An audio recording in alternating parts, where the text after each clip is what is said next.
Kematian seorang hamba merupakan batas akhir terhadap kepemilikan harta benda atau apa saja yang ada dalam kekuasaannya. Sehingga sejak saat itu secara otomatis berpindah kepada ahli waris. Islam menetapkan secara rinci bahwa harta peninggalan seseorang sebelum diberikan kepada ahli waris harus terlebih dahulu diselesaikan hal-hal yang berkaitan dengan hak mayit secara tertib.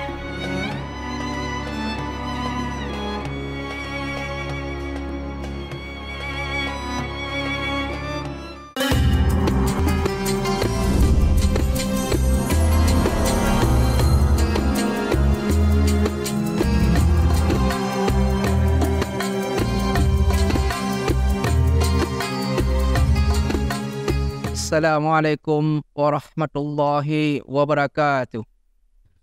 Alhamdulillahilladzi arsala rasulahu bil huda wa dinil haq liyudhhirahu 'alad din kullihi wa kafa billahi syahida.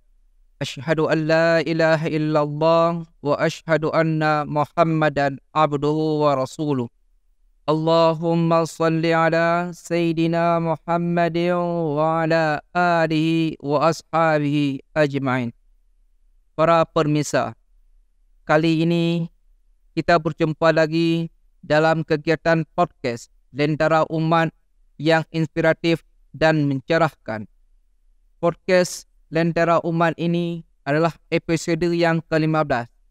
Kita akan mengupas tentang menunda pembagian harta warisan, hukum dan dampaknya.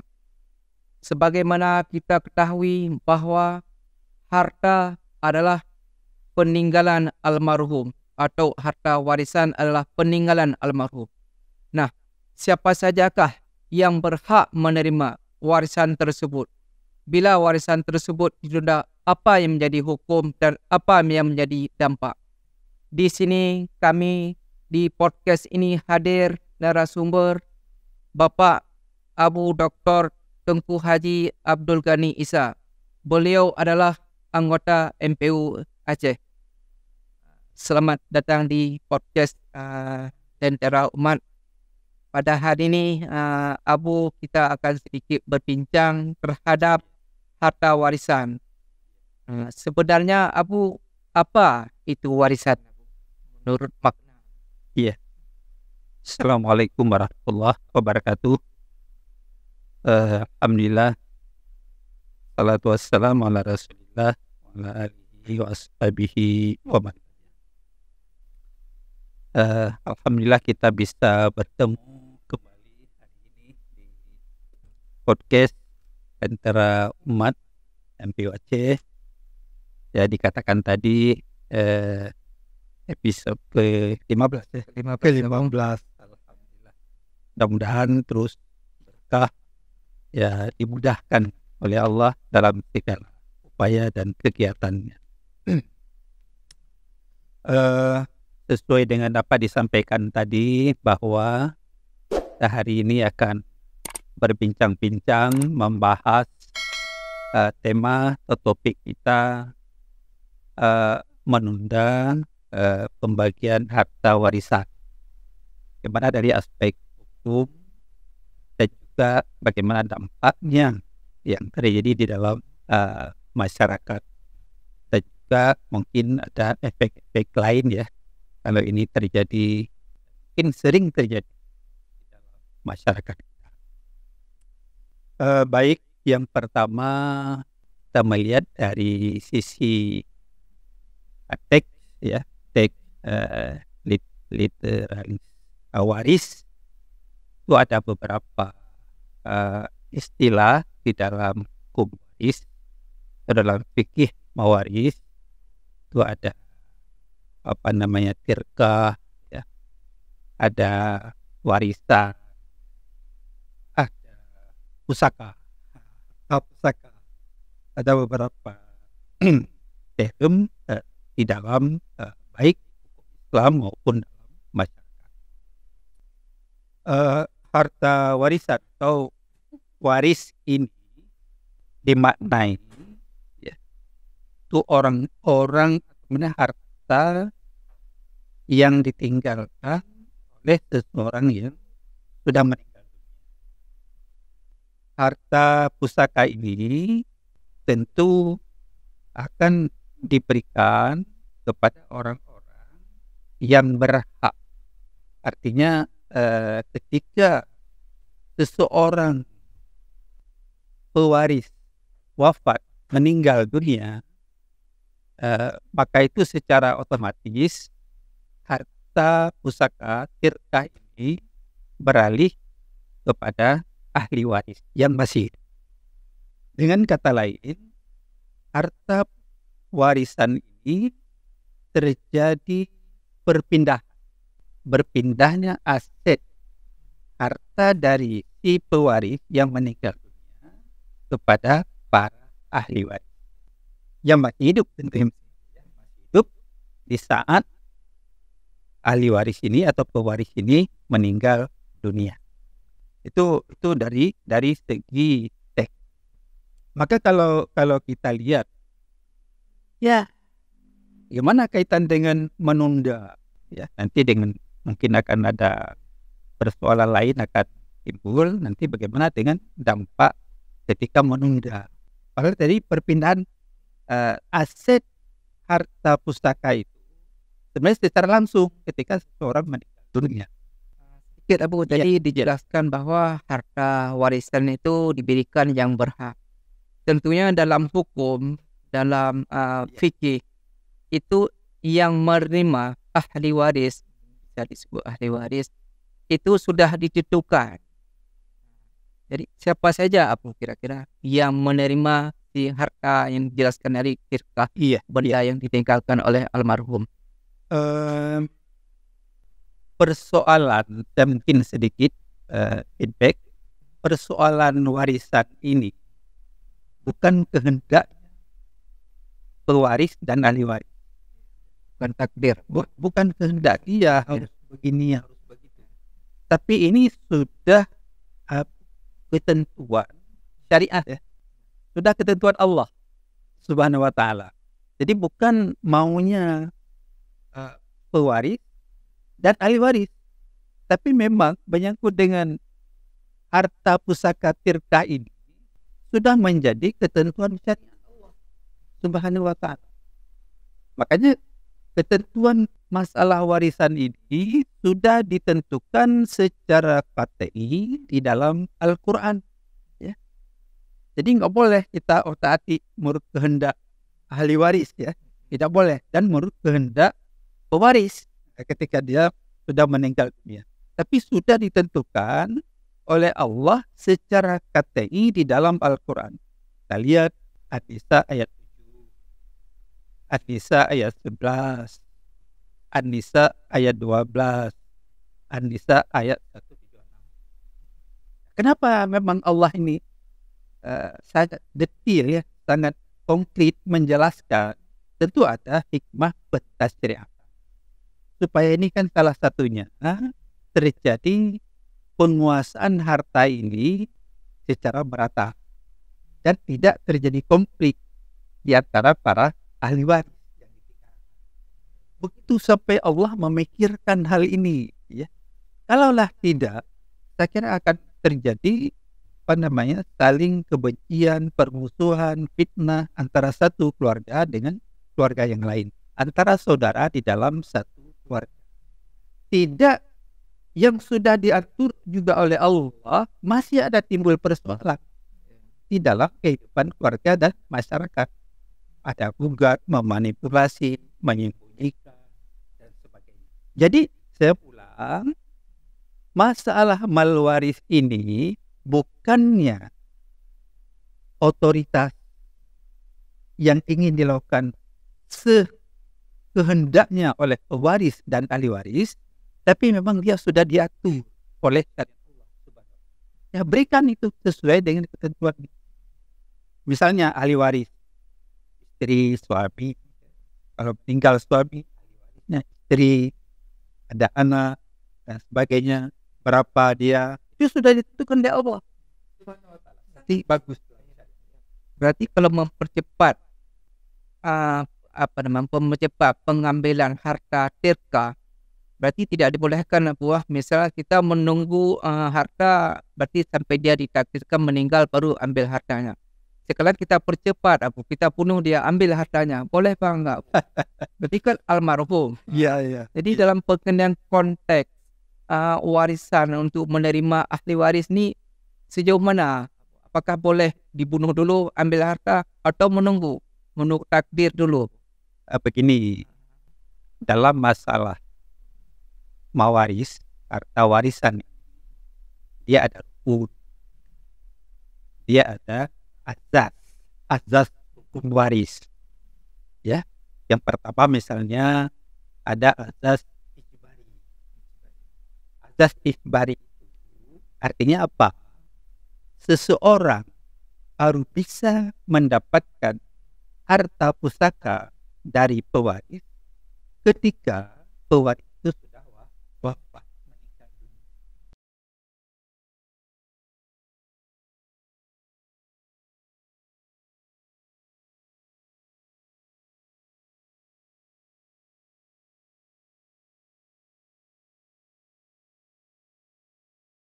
Tanpa dibunuh sama ahli waris. Kalau dibunuh tidak boleh mendapatkan Warisan.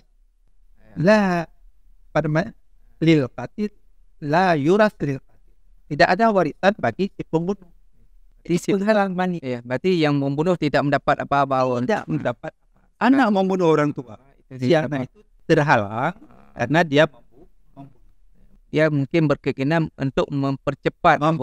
Karena tema kita tadi menunda, Bu. Iya. Sekarang kan sudah zamannya mempercepat selalu. Jadi salah satu mencepat menghabiskan nyawa orang tua untuk mendapatkan.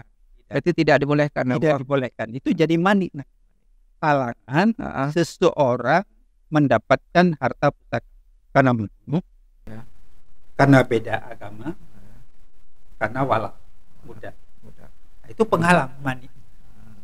Jadi kalau si anak membunuh atau membunuh saudaranya, abangnya atau adiknya, ingin menyembunyikan harta, mengalihkan dan sebagainya, itu jadi secara hukum tidak dapat lagi, terhalang karena membunuh.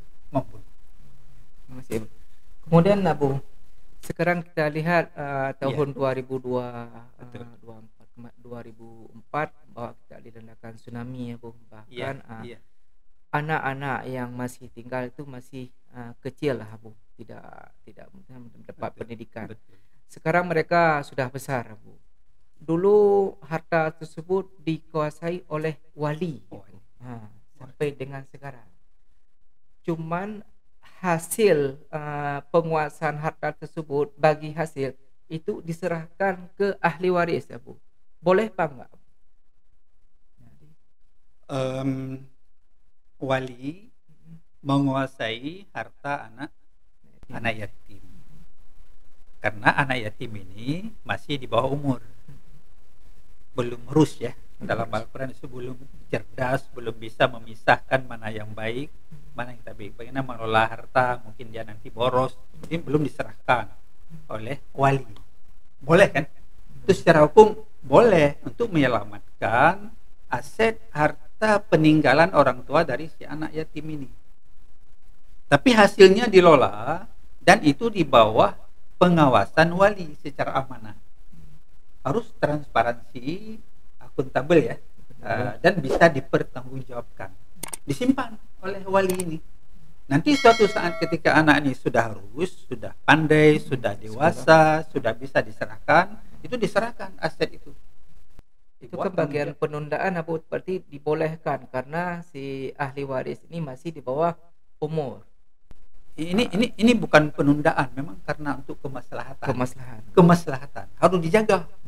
Ada seorang kasus jamaah masjid raya, dia menanyakan, begini Ustaz, itu persis seperti kata Pak Haris tadi, dia tsunami, ketika tsunami anak ini selamat, masih sekolah, dia nggak ada apa-apa, hanya yang lain semua meninggal.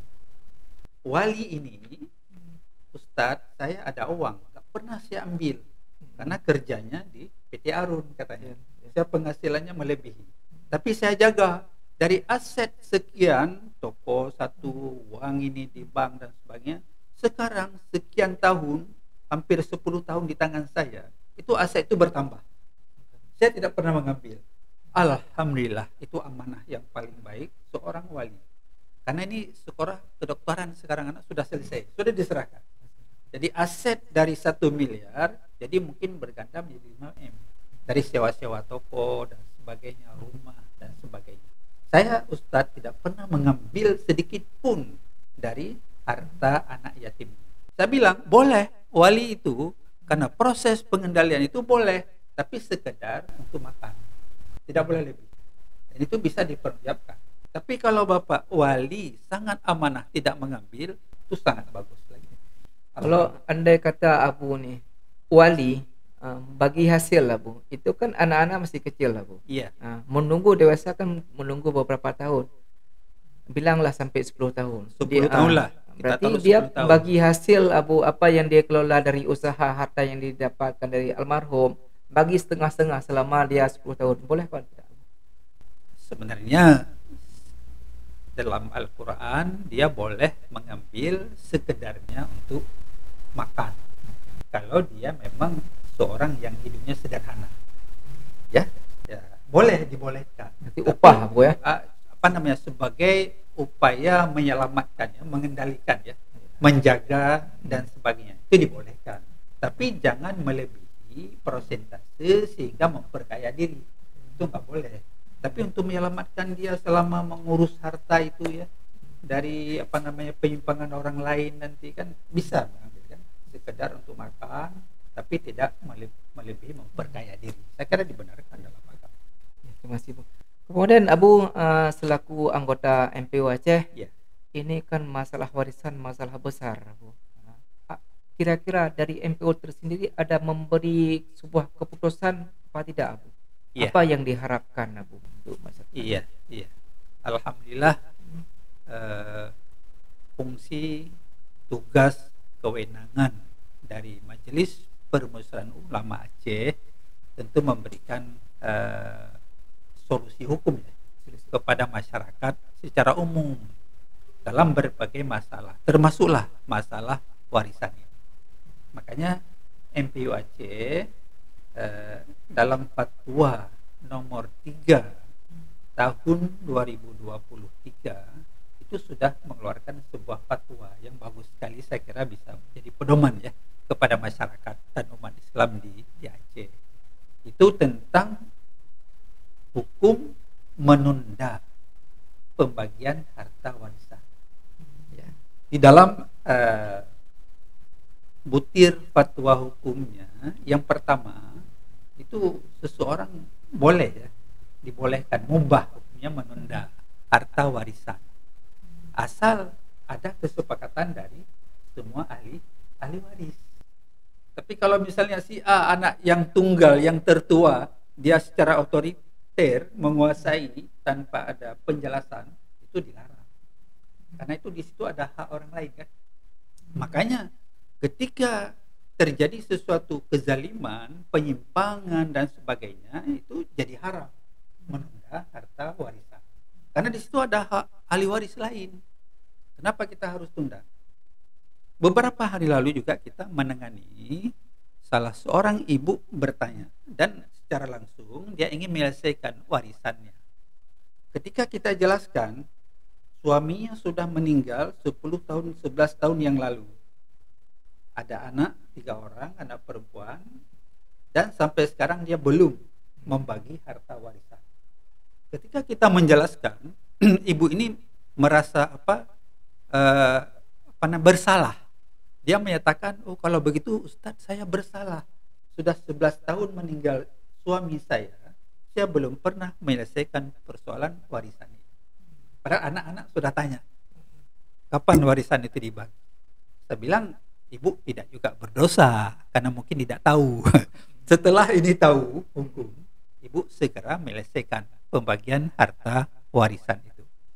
Jadi karena ini anak perempuan 3 orang, kan hanya dia 2/3. Anak perempuan itu kan tidak bisa jadi asabah, tidak bisa menghabiskan harta. Maka dia 2/3 karena 3 orang. Kalau 1 orang anak perempuan, itu dia nisfu, setengah dari harta peninggalan. Karena dia satu orang lebih, jadi 2/3. Sisanya ibu 1/8. Kenapa ibu 1/8? Karena ada anak. Juga tidak habis, ada wali. Sisanya nanti wali. Jadi asabah. Oh, sekarang kata ibu ini, wali itu sudah membuat pernyataan, tidak mau ambil. Alhamdulillah, saya bilang. Jadi semua serahkan sama anak. Sebagainya. Jadi saya kira banyak di kalangan kita yang memang sekarang ini tidak menyelesaikan harta warisan, baik oleh istri ketika suaminya meninggal atau oleh suami ketika istrinya meninggal. Maka ini saya kira fatwa ini sangat perlu kita sosialisasikan kepada masyarakat. Jadi diberikan contoh Abu, ada keluarga yang sudah 10 tahun tidak menyelesaikan. Yes. Jadi kira-kira apa menjadi dampak nantinya Abu? Kalau misalnya tidak dibagi terus, dampak keluarganya apakah menjadi keributan Abu? Apakah menjadi peperangan atau apa yang nih Abu? Dan apa yang diselesaikan Abu? Bila mereka memang tidak tahu 5 tahun ke depan. Ini kebetulan 10 tahun sudah tahu Abu. Kalau misalnya ditambah lagi 5 tahun ke depan tidak tahu, berarti kan sudah menjadi 15. Berarti dampaknya kemana Abu? Yang pertama, kita kembali kepada hadis Rasulullah. Memang persoalan waris ini, kata Rasulullah, ta'allamul fara'idha wa 'allamuhun nasa fa innahu nisful ilmi. Ajarlah ilmu faraid ini, kata Rasulullah, ya.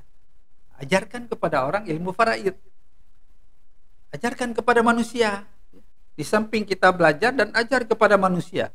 Karena faraid ini, ilmu faraid setengah ilmu, kata Rasulullah. Dia nanti akan dilupakan. Wa innahu yunsa. Dilupakan oleh manusia. Ya. Ma yanzi'u min ummati. Ya. Akan tidak tahu bagaimana cara membagi harta warisan. Ya. Maka sekarang ini kan kita dalam empiris, dalam faktual masyarakat, ini kan banyak terjadi. Nggak perlu dia kan persoalan. Itu urusan saya. Saya masih hidup walaupun istri sudah meninggal. Kata istri, saya masih hidup, anak itu urusan saya. Tidak boleh, karena tadi ijbari azasnya. Jadi seseorang setelah meninggal dunia itu berpindahnya aset harta pusaka itu kepada ahli waris, bukan kehendak ahli waris, tapi ketentuan dari syariat Allah Subhanahu wa taala. Sudah diatur An-Nisa 7, An-Nisa 11, An-Nisa 12, An-Nisa 126. Jadi begitu. Jadi makanya kalau memang ditunda, tidak mau melakukan, itu kita sudah memakan bagian hak ahli waris lainnya.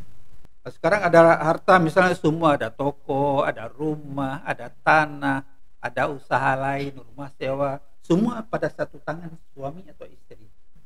Padahal dalam harta ini ada bagian ahli waris. Sudah diatur oleh Allah, sudah diatur. Dia 1/2, dia 1/3, dia 2/3. Ini sudah. Sekarang ditahan selama bertahun-tahun, yang mengecap hasil ini oleh anak tertua atau oleh istri atau oleh suami. Bagaimana dengan hak orang lain? Kezaliman. Makanya ini akan menimbulkan konflik. Akan dipertanyakan, hak saya selama 10 tahun kemana? Tidak pernah dibagi kepada saya. Mungkin akan terjadi sebuah kebencian, permusuhan, atau hilang harta orang, atau ada di antara ahli waris cepat meninggal nanti, nggak dapat apa-apa nanti anaknya, dan sebagainya. Jadi banyak persoalan.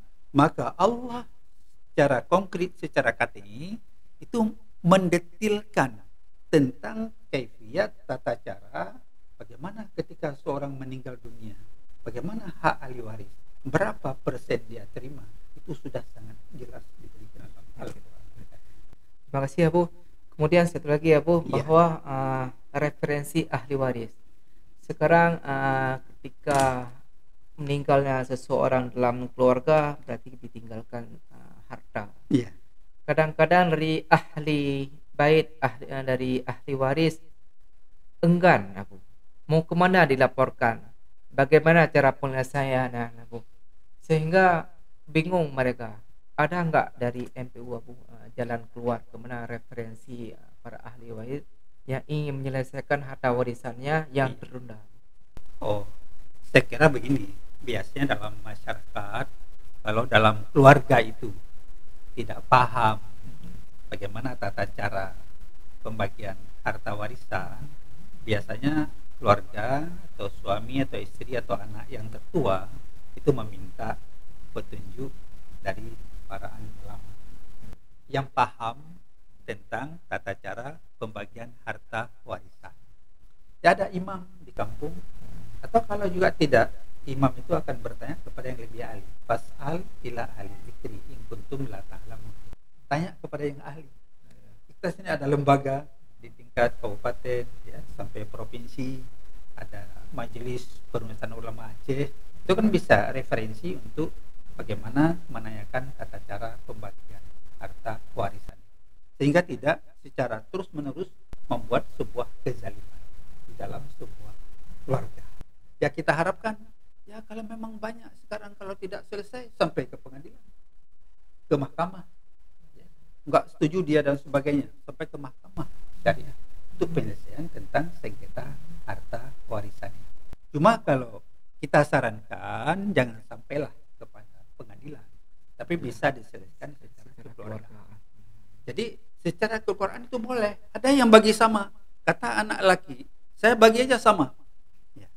Jangan dibeda-bedakan. Oke, tapi yang pertama kita jelaskan hak yang seharusnya dalam syariat dia berapa. Tapi nanti baru sepakat kita bagi saya sama. Anak laki, anak perempuan kan berbeda dalam hukum. 2:1. Ya. Tapi kata anak laki kita bagi sama, 1 sama-sama. Nggak ada beda-beda. Boleh, dibolehkan. Asal dia rela sama rela sebagainya. Berarti kalau tidak reda berarti kalau tidak ada reda, hukum tadi ya, Bu. sebuah kezaliman. Tidak diterima salah satu ahli waris, pengadilan yang memutuskan. Pengadilan ke mahkamah dan sebagainya. Jadi ada solusi, semuanya ada solusi insyaallah. Terima kasih, Bu. Ya. Mengingat waktu, Bu. Mungkin ada yang disampaikan pada pemirsa, apa yang hendak dilakukan? Iya. Ahli waris. Alhamdulillah, yang pertama kita menginformasikan bahwa Al-Quran Allah sudah mendetilkan dan mengkonkretkan bagaimana porsi persentase ahli waris dari harta pusaka. Kemudian diatur lagi dalam kompilasi hukum Islam. Oh, ada istilah patah titi, tapi nanti mungkin bagian lain kita akan episode selanjutnya. Kemudian MPU juga sudah mengeluarkan fatwa nomor 3 tahun 2023. Saya kira sudah bagus sekali ya untuk jadi pedoman umum bagi masyarakat kita. Tapi detail bagaimana break membagi itu nanti ada rumus tersendiri.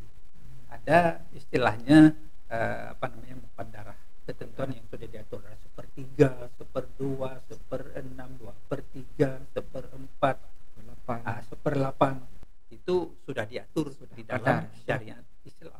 Cuma itu rumus nanti ketika tadi pembagian harta warisan. Saya kira begitu. Ya, mudah-mudahan masyarakat tidaklah menunda-nunda ya. Jadi arti bukan harus segera setelah meninggal terus, itu bukan itu.